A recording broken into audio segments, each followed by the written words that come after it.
ఓం నమో నారాయణాయ శ్రీమతే రామానుజాయ నమః. హాయ్ ఫ్రెండ్స్, మనం చూస్తున్నాం అద్భుతమైన శ్రీ భూలోక వైకుంఠం శ్రీరంగనాయకి సమేత శ్రీరంగనాథ స్వామి వారి టెంపుల్.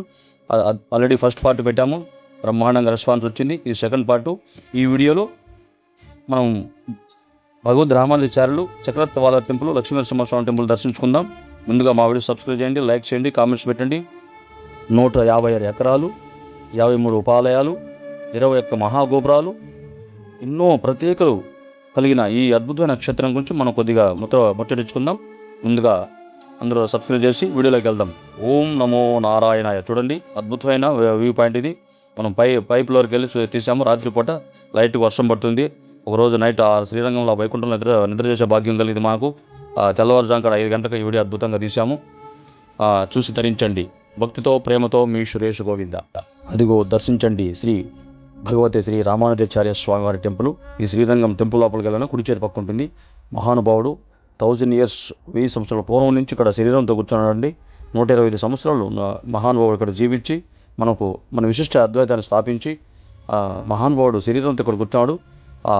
ఆ ఆత్మ వారికి ఆ వైకుంఠవాసులు కలిసిపోయి ఆయన సాక్షాత్తు ఆదిశేషుడు అంశతో ఈ భూలోకం వచ్చి విశిష్ట అద్వైతం స్థాపించి ఇక్కడ ఉన్నాడు. మనకు ఈ ఎవరికి తెలియదు, చాలా మిస్టరీ. మనం నేరుగా రంగనాథం దర్శనం వచ్చేస్తాం. అదిగో దర్శించండి రామానుజాచార్యుల్ని. వెనుక భాగం ఆయన పార్థివ శరీరంతో ఉన్నాడు. ముందు భాగంలో ఆయన ఉత్సవమూర్తి. అదిగో అద్భుతంగా దర్శించి తరించండి. ఆ గురువు అనుగ్రహం ఉంటేనే మనకు జగద్గురు రామానుజాచార్యులు అతని అనుగ్రహం ఉంటేనే మనకి శ్రీరంగనాథ అనుగ్రహం కూడా మనకు వస్తుంది. అటువంటి అద్భుతమైన ఎన్నో మిరాకిల్స్ జరిగిన ఈ భూలోక వైకుంఠ శ్రీరంగనాథ స్వామి క్షేత్రము దర్శించి తరించండి. వేదానికి సరైన అర్థం చెప్పి విశిష్ట అద్వైతాన్ని గొప్పతనాన్ని ప్రపంచానికి చాటిన మహనీయుడు శ్రీ రామానుజాచార్యుడు. ఆయన మరణించిన 1000 ఏళ్ళుగా ఆయన ఇప్పటికీ శరీరం భద్రపరచడం చాలా విశేషం. భారతదేశంలో హిందూ మతానికి ఉన్న ప్రాముఖ్యత ఎంతో విశిష్టమైనది. ప్రతి రాష్ట్రంలో అభివృద్ధి ప్రఖ్యాత దేవాలయాలు మనకు కనిపిస్తాయి. వాటిలో తమిళనాడులో తిరుచిరాపల్లి అనుకున్న ఉభయ కావేరీ నదుల మధ్య ఉన్న శ్రీరంగం పట్టణం కూడా ఒకటి. ప్రసిద్ధ వైష్ణవ దివ్యక్షేత్రాల్లో ఒకటి శ్రీరంగం. ఆలయంలో విష్ణుమూర్తి స్వయంగా అవతరించడం చెబుతారు. 7 ప్రాకారాలు నిర్మితున్న ఈ ఆలయంలో అడుగడుగున ఎన్నో ప్రత్యేకతలు ఉన్నాయి. వాటిలో ముఖ్యంగా చెప్పుకోదగ్గ రామానుజాచార్య వారి శరీరం. శ్రీ రామానుజాచార్యులు పరమపదించి 1000 ఏళ్ళు పైగా గడిచిన ఆయన శరీరాన్ని నేటికి ఇక్కడ భద్రపరచడం విశేషం. అయితే చాలామంది భక్తులు దీని గురించి తెలియకపోవడం విచారకరం. కొందరు శ్రీరంగంలో 4 ప్రకారంలో ఉన్న రామానుజాచార్య ఆలయాన్ని సందర్శించినా అక్కడ ఉన్నది ఆయన దివ్య శరీరం అని మాత్రం గుర్తించలేరు. పద్మాసనంలో యోగి భంగిమలో కూర్చొని రామానుజులు ఇక్కడ శరీరాన్ని విడిచిపెట్టారు. ఆ కూర్చున్న భంగిలోని ఇప్పటికే శరీరం కనిపిస్తుంది. ప్రతి ఏటా 2 సార్లు ఆయన కోసం ఆ ఉత్సవం నిర్వహిస్తారు. ఆ సమయంలో కర్పూరం, కుంకుమ పువ్వులు ఓ ముద్దగా నూరి రామానుజ శరీరానికి పోస్తారు. అందువల్ల ఆయన శరీరం ఓ ఎర్రని వర్ణంలో విగ్రహంలో మెరుస్తూ కనిపిస్తుంది. హారతిచ్చే సమయంలో ఆయన కళ్ళు, గోరలు మనం స్పష్టంగా గుర్తించవచ్చు. కుంకుమ పువ్వు లేపనాన్ని ఇక్కడ అద్దకపోవడం వల్ల హారతి వెలుగులో అవి మరింత ప్రకాశవంతంగా కనిపిస్తాయి. శ్రీ రామానుజాచార్య క్రీస్తు శకం 1017 సంవత్సరంలో చెన్నై పట్టణానికి 25 కిలోమీటర్ దూరంలో ఉన్న శ్రీ పెరంబోలూరు భూతపూర్లో జన్మించారు. దాదాపు 120 ఏళ్ళు జీవించిన రామానుజులు విశిష్ట సిద్ధాంత ప్రచారాన్ని విశేష కృషి చేశారు. ఆయన జీవితకాలం సగభాగం తమిళనాడు శ్రీరంగం, కాంచీపురం క్షేత్రాలను గడిపారు. తిరుమలలో కలియుగదయం శ్రీ వెంకటేశ్వర స్వామి విగ్రహం, విష్ణు రూపానిద, శివరూపానిద అని వైష్ణవులు శైవులకు మధ్య ఏర్పడిన వాదపదాలకు శ్రీ రామానుజాచార్యులు పరిష్కారం చూపించారు. తిరుమల స్వామివారి దర్బారంలో శంకుచక్రాలు ఉంచగా తెల్లవారి చూసేసరికి వాటిని ధరించి కనిపించడంతో ఈ సమస్య సులువుగా పరిష్కారమైంది. మనకి ఈరోజు అష్టాక్షరి మహామంత్రం ఓం నమో నారాయణ మంత్రం వచ్చిందంటే ఆ గురువుగారి కారణం. రామానుజాచార్య గురువుగారు ఆ రహస్యంగా చెప్పుకోమని నారాయణ మంత్రం ఉపదేశిస్తాడు. అది ఎవరికైనా చెప్తే నువ్వు నరకానికి వెళ్తారు, విన్నోళ్ళు స్వర్గానికి వెళ్తారు అని చెప్తే అయినా కూడా మహానుభావుడు రామానుజాచార్యులు మన కోసం నేను నరకానికి పోయినా పర్వాలేదు, మిగతా వాళ్ళు విన్నవాళ్ళు చెప్పుకున్న వాళ్ళు మోక్షానికి వెళ్తారని ఓం నమో నారాయణాయ, ఓం నమో నారాయణాయ అని ఆ మహామంత్రాన్ని బహిర్గతం చేసి మనకు అందించాడు ఆ మహానుభావుడు. అటువంటి జగద్గురువులకు మనం పాదాభివందనం చేసుకోవాలి. అటువంటి మహానుభావుడు మన తిరుపతికి కూడా వచ్చి మోకాల మీద వెళ్ళాడని మనకు తిరుమల వెంకటాచల మహేశ్వరులు చెప్తుంది. ఆ భగవద్ రామానుజాచార్య శిష్యుడే శ్రీ అనంతాళ్వార్ స్వామి ఈ కొండకు కొన్ని వందల సంవత్సరాల క్రితం వచ్చే స్వామివారికి ఎన్నో సేవలు కైంకర్యాలు చేశాడు. ఆ అనంతాచార్య వారే స్వామివారిని గడపార్త కొట్టాడని ఒకనొక సన్నివేశంలో మనకు శ్రీ వెంకటాచల మహేశ్వరంలో ఉంది. అటువంటి అద్భుతం లీలలు ఎన్నో ఉన్నాయి. అదిగో దర్శించండి శ్రీ చక్రవర్తి టెంపుల్. ఇది రామానుజాచార్య టెంపుల్కి ఆపోజిట్లో ఎడం చేతి పక్క ఉంటుంది. అద్భుతంగా చక్రవర్తి అంటే సుదర్శనుడు సింహవిష్ణువుకి మెయిన్ ఆయుధం అయినా అద్భుతంగా చూసి తరించండి. ఓం నమో నారాయణ. అదిగో దర్శించండి స్వామివారి ఆ టెంపుల్ ఎంతో ప్రసాదంగా ఆహ్లాదకరంగా పచ్చని వృక్షాల మధ్య ఉంటుంది ఈ అద్భుతమైన ఈ వైకుంఠం టెంపుల్. 150 రకాలంటే కనీసం మనం ఒక్క రోజంతా కూడా సరిపోదు తిరిగి ఓపిక ప్రశాంతంగా చూడాలంటే అంత పెద్ద టెంపుల్. ఈ టెంపుల్ లోపల ఎన్నో అద్భుతంగా ఉంటాయి, దర్శించండి. ఇది ఉత్తరం పక్కన ఎంట్రన్స్. ఇది అద్భుతంగా స్తంభాలు చూడండి ఎంత ఉన్నాయో, ఏ కాలంలో పెట్టారు మహానుభావులు. దర్శించి తరించండి. ఓం నమో నారాయణాయ. అదిగో మా భక్త బృందం వెళ్తుంది లోపలంతా. భక్త బృందంతో వచ్చాం మేము, వెళ్తున్నాం లోపలికి. అద్భుతంగా మనకు గజరాజు, గోవు మనకు ఎదురుగా వస్తాయి. అది గజరాజు మనకు అద్భుతంగా స్వాగతం చెప్తున్నాడు చూడండి.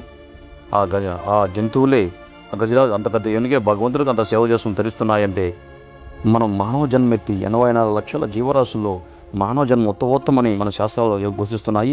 అటువంటి మానవ జన్మెత్తి మనం ఎంత భగవంతుని సేవ చేయాలి, ధర్మంగా పాటించాలి, మన హిందూ ధర్మాన్ని, మన సనాతన ధర్మాన్ని కాపాడుకోవాలి తెలుసుకోండి శ్రీ భగవద్భక్తులారా. ఇటువంటి ధామాలు, ఇటువంటి విశేషమైన క్షేత్రాలు దర్శించి తరించండి. మానవ జన్మత్వానికి దానికి సార్థకత. అదో శ్రీ లక్ష్మీ నరసింహస్వామి టెంపుల్. ఇక్కడ ఉగ్ర నరసింహస్వామిగా ఉంటాడు స్వామి. చాలా విశేషంగా పవర్ఫుల్గా ఉన్నాడు స్వామి. లోపల వీడియో ఇక్కడ వరకు తీసాము, అదిగో దర్శించండి. ఓం ఉగ్రం వీరం మహావిష్ణుం జ్వలంతం శరోతోముఖం నృసింహం వైష్ణం భద్రం వృక్షోర్య మోక్షం ఆమృతాత్. శ్రీ లక్ష్మీ నరసింహస్వామి మహామృత్యుంజయ మహామంత్రం. ఆ మంత్రం జపించండి. శ్రీ లక్ష్మీ నరసింహస్వామి అనుగ్రహం పొందండి.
మన భారతదేశంలోనే అద్భుతమైన దేవాలయాల్లో ఇది చాలా పెద్ద టెంపుల్. ఈ టెంపుల్ చూడాలంటే కనీసం మనం 1 రోజు 2 రోజులు ఇక్కడ స్టే చేయాల్సిందే. ఎన్నో ఉపాలయాలు, ఎంతో విశిష్టత కలిగిన ఈ మహావిష్ణువు క్షేత్రం. అదిగో దర్శించండి. 1000 పిల్లర్స్ మండపం అంటారు. ఇది అద్భుతమైన శిల్ప సౌందర్యం. మన పూర్వీకులు, మన శిల్పులు, మన ఋషులు, మహానుభావులు ఎంతమంది ఎంత అద్భుతంగా చెక్కారో. ఇది విజయనగర కాలంలో శ్రీకృష్ణ దేవాలకు సంబంధించిన ఆయన కాలంలో కట్టారంటే ఇది అద్భుతంగా.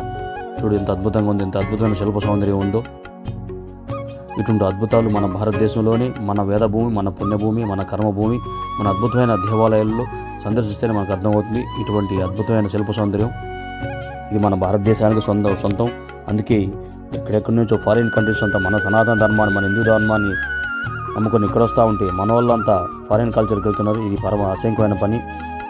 తల్లిని మారిస్తే ఎంత పాపమో, మన ధర్మాన్ని, మన మతాన్ని మార్చి ఇంకో ధర్మానికి, ఇంకో దీనికి పోవడం అంతే పాపం వస్తుంది. కాబట్టి మన చరిత్ర తెలుసుకోండి. మన భారతదేశాన్ని, మన హిందూ ధర్మాన్ని, మన సనాతన ధర్మాన్ని కాపాడండి. జై భారత్. ఓం నమో నారాయణాయ. భక్తితో, ప్రేమతో మీ సురేష్ గోవింద. మా వీడియోస్ సబ్స్క్రైబ్ చేయండి, లైక్ చేయండి, కామెంట్స్ పెట్టండి. ఇంకా ఎన్నో అద్భుతమైన వీడియోస్ మీకోసం పెడుతుంటాం. మాకు సపోర్ట్ ఇవ్వండి ప్లీజ్. ఓం నమో నారాయణాయ. ఓం నమో లక్ష్మీ నారాయణాయ.